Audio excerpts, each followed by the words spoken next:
مشاركة بقصيدة من الطالب محمد علي حسين.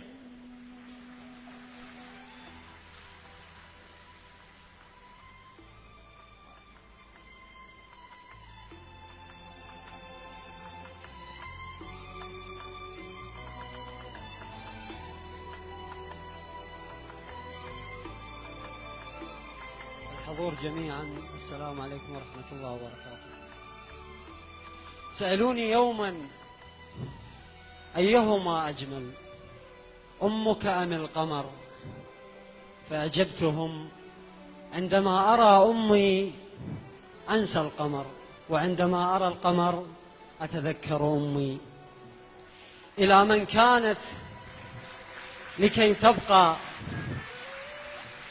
إلى من بقيت لأنها كانت، إلى ذلك الإكليل السماوي، تلك النجمة المضيئة أمي رحمها الله تعالى.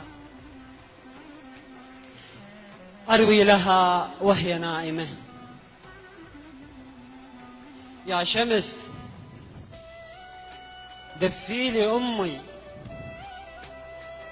دفي أمي من البرد، وورد شيلي يا طيور وطشي فوق أم الورد. يا شمس دفي لي أمي، دفي أمي من البرد، وورد شيلي يا طيور وطشي فوق أم الورد. يا مجد يعلى عليها، الجنة تحت أقدامها، يا هنيال الباسديها والقعد قدامها. أمي بس أمي صدق تحزن علي، أمي من تعطش أصير بشفها مي. أمي بس أمي صدق تحزن علي، أمي من تعطش أصير بشفها مي. يا شمس دفي لي أمي، دفي أمي من البرد، وورد شيلي يا طيور وطشي فوق أم الورد.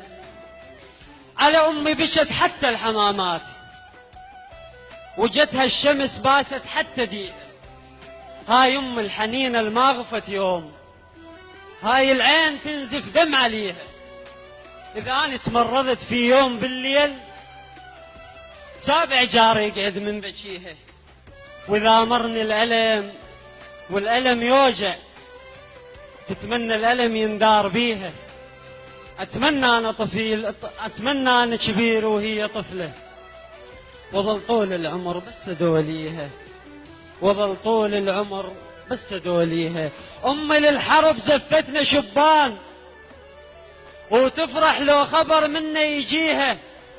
زفتنا بهلاها للسواتر، حق بدمه حن نشوف ايديها.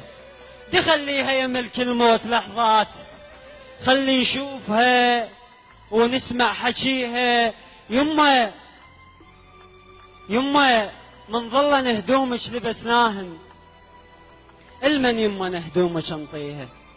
عطرك بعد يفتر بغرفتك، وغرفتك خالية، قومي طبيها أبد لا تحكي يمها بصوت عالي. أمي نايمة نايمة لا تصحيها. على أمي بكت كل الحمامات، وحتى الشمس والقمر هم يبكي عليها. هذا كان وجعي حسب توقيت الفراشات. بعد الحب دايق اللي تعمل كل ده تستاهلي. بعد الحب دايق